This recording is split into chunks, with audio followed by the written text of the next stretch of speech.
Hello, Chef Marcus Guiliano here, and I'm your chef on a mission. Today's mission is I'm calling out Emeril Lagasse. I am calling him out. I'm calling out Delmonico Steakhouse in Las Vegas. I walked in the door the other day, I had a conversation with him. You know, I was really interested. I'm really interested by this whole salmon situation because I know what true wild salmon is. A lot of chefs don't know what it is. A lot of restaurant managers don't know. A lot of restaurant owners don't know what true wild salmon is. And Emeril Lagasse's staff in Las Vegas at Delmonico failed the test miserably. I walk in, I say, "Hi, how are you?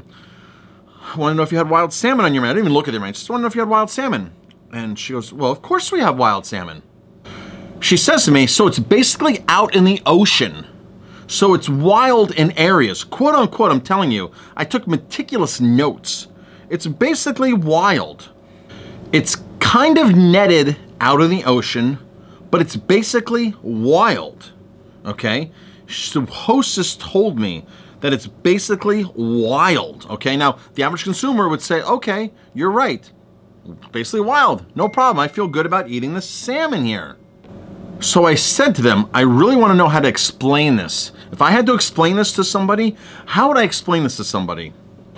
"Oh yeah, it's wild salmon," she exclaims. "It's kind of netted, but it's basically wild." Then comes the manager to butt into this conversation, and he says, "Yeah, it's kind of wild, like free range wild." This is the manager telling me this in Emeril's. It's free range wild.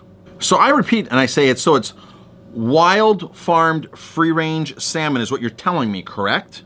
Just so I understand, wild free range farmed salmon, correct? So the manager then goes, "Well, wild salmon, well, this salmon's raised in areas out in the wild.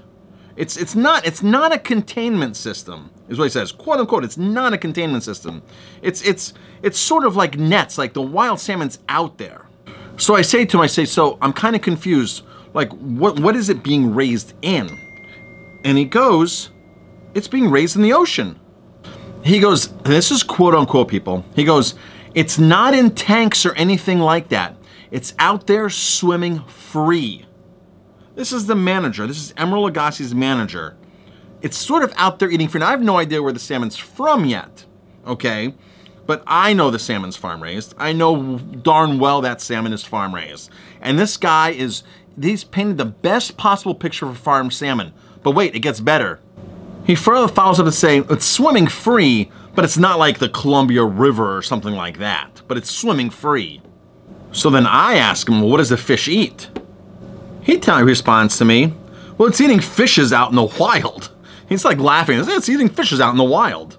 I said, if I were to tell somebody, again, what do I tell them if somebody only eats wild salmon? Well, they said, well, it's not really wild, but this is the closest thing you can possibly get. A matter of fact, now this is a minute into my conversation, a minute and a half into my conversation. The average consumer would not have that long of a conversation with this person to get to the point where he says, well, it's not really wild, but it's the closest thing to wild. And I asked him what the fish eats. Then he goes to tell me that this is the first thing he says. There's no coloring. The fish is not colored. In fact, the fish has no kinds of chemicals, hormones, antibiotics. The fish has nothing like that. It's a super, super clean fish. So I'm saying, oh, wow, that's great. So I said, do you know where this fish is from? And he responds to me, yes, it's raised in Scotland. The fish is from Scotland. At this point, I'm like, man, so you just painted this awesome picture of farmed, not so farmed, free range, all natural, no coloring, no hormones, no antibiotics, no pesticides, eating a natural diet, farmed, free range, not so wild salmon to the consumer. Now, I'm not the average consumer, so I picked this all apart, and I kept asking and pinpointing him questions. The average consumer, if you go to a place, you just keep asking them follow-up question after follow-up question, like, well, where's it raised? Is it in a net? Is it in the ocean? How would I describe this to somebody who knows what real wild salmon is? So you just keep asking questions that back into the corner. Now, I have obviously good questions to ask.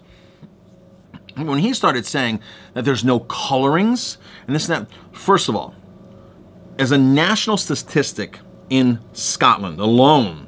There's a 20% mortality rate of all farm salmon across the board in Scotland. There's a very polluted, very disease-ridden, very dirty operation. Very dirty operation. He turned a bottle of Sprite into a bottle of champagne is what he did, okay? And I didn't say he turned it into Dom Perignon or something great, but he took a bottle of Sprite and basically portrayed it off as a bottle of champagne. And painted the best picture doing this. Now, Scotland, you need to go to salmonfarmingkills.com. Go to that website. You will find out what's wrong with Scottish salmon farms. Now, the same problems that happens in Scotland happen across the globe. Wherever farm salmon is done, farm salmon is riddled with disease. Fish swim in their feces. They spread sea lice out in the wild. The chemicals they apply kill lobsters. It's a disaster for the local communities, the areas, the ecosystem. It kills off the wild salmon. Yes, believe it or not, every time you buy wild farm salmon, you're killing off wild salmon. The wild salmon cannot live. They put the salmon farms in the migratory paths of this wild salmon. So when the wild salmon swim past, these salmon that are contained in feedlots in the ocean that aren't swimming free range, that are contained in feedlots, all the disease spews out. All the chemicals spew out. The sea lice spew out. These salmon, then the real wild salmon can't survive. They can't. They die off from this disease, and it's no wonder why. And all that feces just goes to the bottom of the ocean, just sits there, and the whole ecosystem on the bottom of these ocean floors, bay floors, are just dead for several kilometers out, just dead. It's a disaster. I would definitely recommend going to salmonfarmingkills.com. There's a lot of other really great websites out there. Look up Alex Morton from British Columbia, marine biologist up there who does some fantastic work. Just go on YouTube and look at some of the disasters of the farm salmon industry.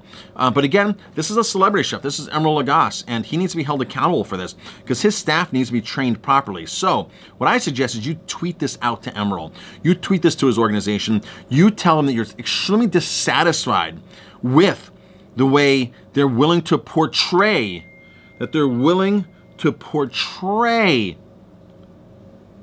farm salmon. Now, see, the thing was, he was tricky with his wording because he knew what I was talking about. He couldn't get me into a corner. I got him into the corner, which is where he was like, well, it's not, wild's not in season, it's really not wild, but it's the closest thing to wild, and it's free range and all this kind of stuff, and threw all this other terminology in. And then kept taking that and just painting that picture so great, pulling out that bottle of champagne and said, well, there's no coloring in it, there's no pesticide, there's none of that. Total BS, totally manipulative. This guy has no clue, and if you're avoiding toxic food, folks, if you want to avoid toxic food, avoid farm salmon. Avoid it at all costs. If you care about wild salmon, if you care about the ecosystem, avoid farm salmon. Share this video, send this to Emeril, tell him that he needs to, they need to do something really drastic there and get their act together. Thanks for watching. I'm Chef Marcus Guiliano, and please share.